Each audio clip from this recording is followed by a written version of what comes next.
Broadcasting from the Keep Moving Forward Creator Studios, it's time for the Athletes of the Titan Games podcast. This limited release show features the stories of the 2019 contestants of Dwayne "The Rock" Johnson's athletic competition, NBC's The Titan Games. Now here's your host, Katie Galley.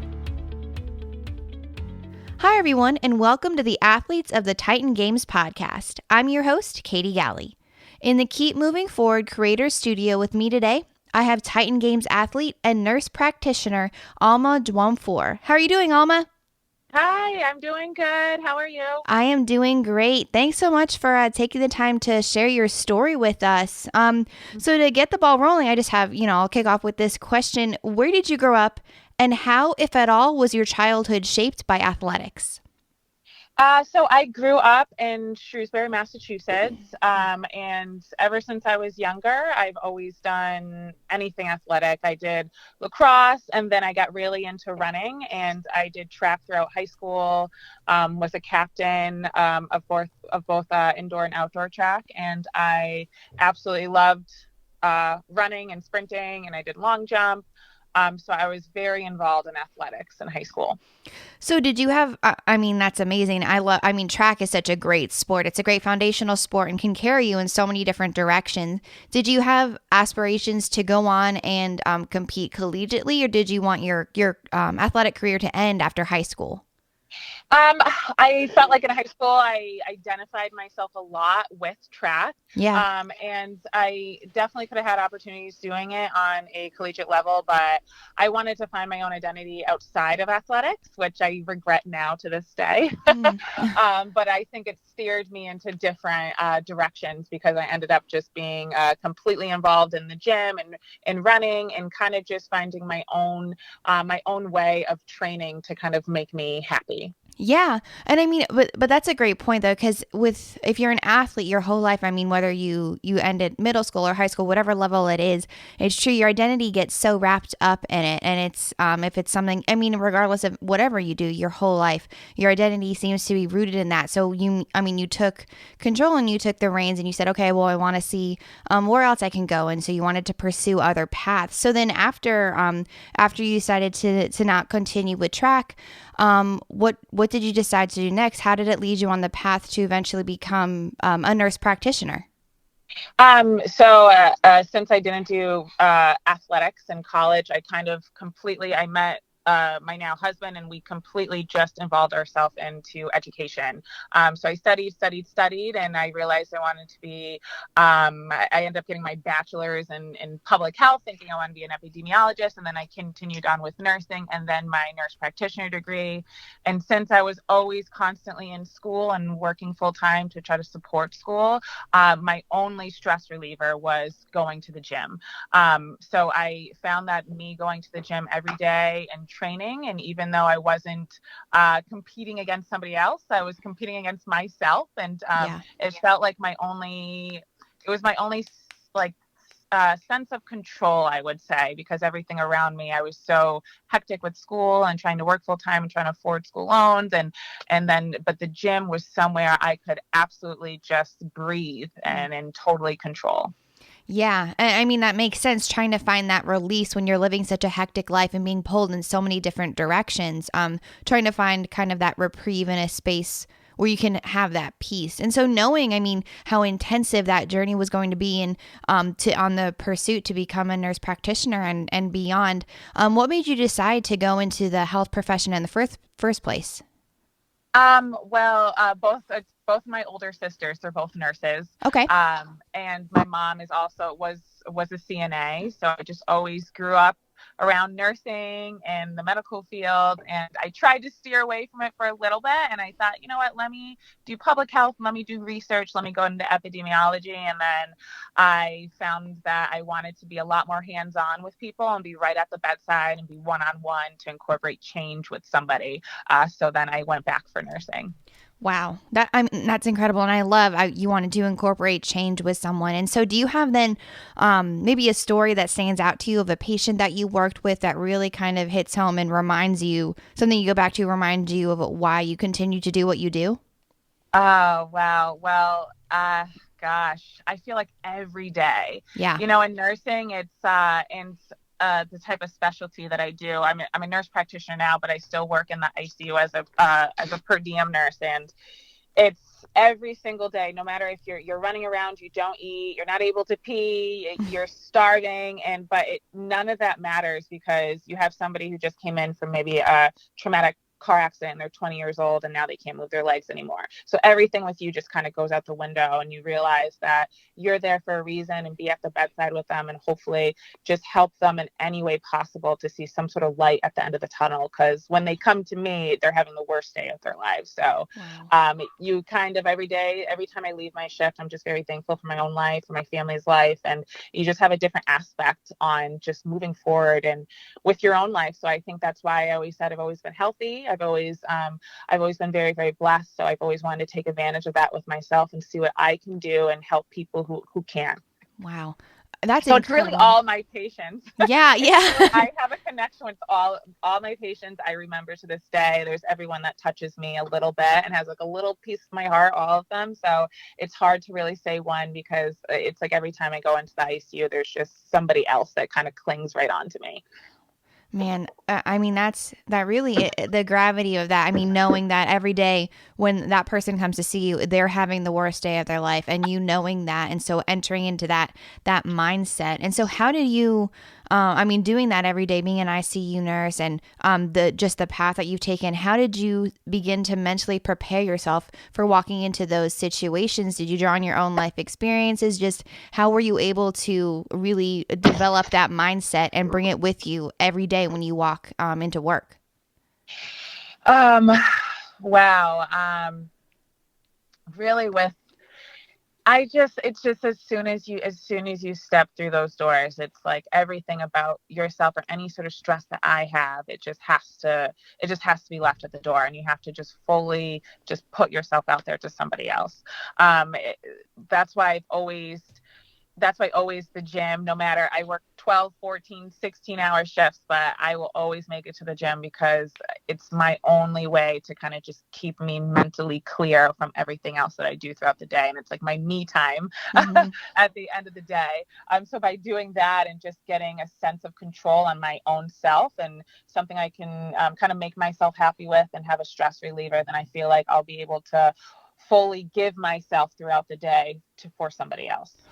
I love that. You know, it's so key too. I mean, you're pouring into others all day long. And so making sure that you're making yourself a priority too, and knowing what it's going to take to be mentally prepared to walk into work the next day or walk into the next situation. You have to set yourself up for success. So knowing that you get that reprieve and you get that mental stability from that release in the gym. And so, I mean, being a competitive athlete in high school and then carrying on, like you're saying, you found running and really got involved with just going to the gym consistently.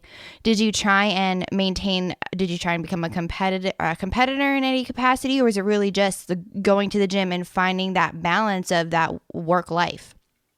It was mostly the gym. One year I did compete in a bodybuilding show. I wanted to I've always eaten very healthy. I've always tried to lift, kind of set my own goals in the gym for myself with lifting or sprinting or whatever the case may be. But I wanted to kind of test my own ability against myself on a stage, on a bodybuilding show. So I did compete in my first show, and I placed very well. So then I was able to move on and compete nationally, and I placed sixth nationally. Which I loved it. It was great. But I'm not really sure if bodybuilding is really for me. I kind of like to train for myself and and not just for the stage. So I've kind of taken a step back from that, and I just honed in on just training for myself.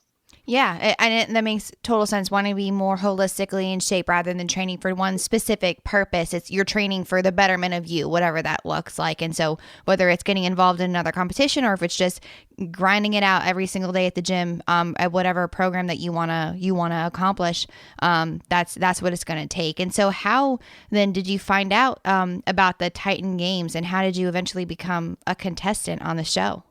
Oh, wow. It was 2018 was the craziest year of my life. I basically just graduated with my master's in nursing, and I was studying for my nurse practitioner boards while working full time. And then all of a sudden I got reached out on Instagram from from a producer telling me that, oh, there's a show that we think that you might be very good on. You should apply for it. And I was kind of shocked. It was June. I was like, there's no way this is real. I'm not, I wasn't really that cool on Instagram. I had like 1,000 followers. I'm like, not that cool. I was like, oh my gosh. I post a lot of fitness stuff, but I really didn't even think that anybody would even reach out to me. I ended up emailing a person. They told me to send in a video, and I did. And I was like, there's no way. And they called me about a week later, and they said they wanted to fly me out in a couple weeks to try out at the combine, Wow. which was incredible. I was in total disbelief. And I even talked to the producers, said, are you sure? I'm an everyday person. Like, I go to the gym. I'm not sure about this. And they're like, come out and meet us and see what you think about it. And I loved the combine, but I still was in total disbelief that I was like, everyone was absolutely amazing and in incredible shape. I was very intimidated. And I went back to my husband and I said, there's no way that they're picking me, but that was such a beautiful experience. I met amazing people from all over. And then they called me 2 days before I got married and told me that they want me to be on the show. So I was, I think I blacked out for a little bit. I was completely shocked. I'm still shocked now. Right. But it's I mean, that's so cool. Just the whirlwind that you were on, accomplishing all of these goals that you set for yourself. And then this kind of seemingly random one that became, it's funny how this opportunity happened. And then all of a sudden it became a new goal for you. Like you got that call and it seemed, in that disbelief, but then going to the combine, wanting to be a contestant. It really is amazing when you have that mentality when doors open, no matter what they are. All right, I got a new goal. I want to go after it. Yes, exactly. And so, I mean, drawing on your experience from the Titan Games, from the combine, and just the amazing individuals that you had the chance to interact with, I wonder, what is your definition of a Titan, and how do you believe that your experience as a Titan will now carry over into the rest of your life? So how do I define being a Titan? I'll kind of start there. It's hard to describe because a lot of people look at everybody or people on the show as just physically being fit, but it's way more than that. I feel like being a Titan and even being just recruited to even be in a show just means that it's more of a mental and physical, it's a total well-being that you kind of have to be. It's in order to really inspire others and inspire yourself to be the best that you can be, whether it's being physically stronger or mentally capable.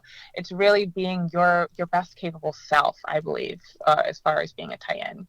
And I'm sorry, what was the other follow-up question? Just how you think now that these experiences that you've been able to be a part of will help carry over into the rest of your life.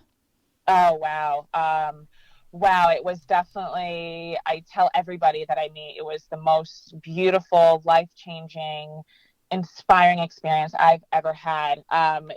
Just moving forward for the rest of my life, it really, I was very timid going into it. I was very, very insecure. I first felt like I didn't belong there. And then after taking a step back and being there and meeting all these wonderful people and realizing that, hey, we have the same drive. These people are just like me. They're everyday people. It made me realize that nothing is impossible, that you really can do anything that you want to achieve if you really believe in yourself.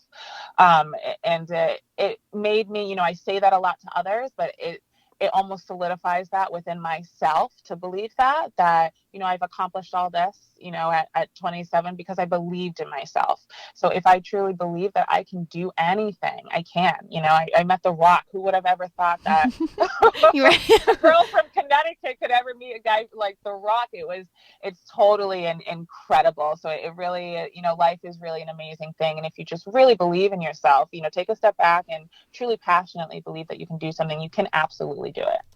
Yeah, I really do love that. And it's like you're saying, believing in yourself and actually leaning in. So it's one thing to have these opportunities to come up, and it's okay to be scared and to maybe lack the courage at the time, but it's just a matter of whether or not you're going to say yes. And if you say yes, then you just got to go for it and go all in with it. And so now, I mean, with everything that the completion of this first season, have you seen any growth, or have you seen any, I guess, how has your appearance on the games now helped you personally, helped you grow just in your life, in your career? What are the benefits that you've now seen? I think I've gained a little bit more confidence within myself. Yeah. Just to stop kind of second guessing. I still do that. I feel like I will always kind of be somebody who kind of always is second guessing myself a little bit, but it helps keep me on my toes to be the best that I can be. But I feel like I developed a little bit more confidence within myself, which has progressed now into my career. I just got a job as a nurse practitioner this week in a dermatology office, and I feel like I now hold a certain demeanor about me that's a little bit more confident, but still very humble. So I feel like the whole Titan Games has really given me a total just outlook on life, and I have so many aspirations and even more passions, more so than I had even before. So it's everything. Life just looks a little bit brighter because it's. I was in all those bright lights in the Titan Games, and if I can do that, and if I can handle that with all the lights of me being very, very timid, I'm like, I can do anything. I can. Heck yeah, you can. That's awesome. And congratulations on this week becoming officially a nurse practitioner. That's great. Oh, thank you. And I mean, so from there, within your career, then do you have what's your next goal? What's the next step for you? I mean, I know that's amazing. You just achieved this huge goal. Where do you see your career continuing? So right now, I'm looking to really grow and specializing in dermatology. So Okay. I'm officially now a dermatology nurse practitioner, and I will continue to work in the ICU as a regular RN on the side to kind of still get my feel of critical care. Mm-hmm. So really, I just look to really grow to be a better provider and to really give back and help others and grow within my field. And it's clear that you're absolutely doing that every day, and the goals that you set are so others centered, they're others minded. And I mean, to your point, that's the mentality that you have to have in the profession that you're in, and that you've been guided into. And that's incredible. And Alma, I just have one final question for you that I ask all of my interviewees, just with everything that you've accomplished and knowing that you have so many more goals to accomplish and you're going to do so much. What do you want to be remembered for? Oh, wow. That's a good question. What do I want to be remembered for? I guess the biggest thing that I want to be remembered for is that, an everyday person like me who was completely humbled to even be on this show. If I can do this, anyone else can. Anybody can, and people look at everybody on the Titan Games like it's so far-fetched from where they are, and it really isn't. If you truly believe in yourself, you can achieve whatever you want to achieve. Thank you all for tuning in to today's installment of the Athletes of the Titan Games podcast. To learn more about each of these Titan athletes, be sure to check out their information in the links in my show notes.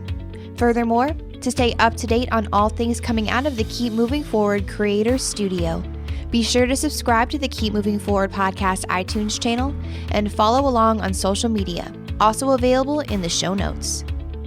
As the creator of the Titan Games, Mr. Dwayne "The Rock" Johnson says, "Titans aren't born, they're made." And I hope today's story helped you realize all that you are capable of becoming if you put in that hard work and just keep moving forward.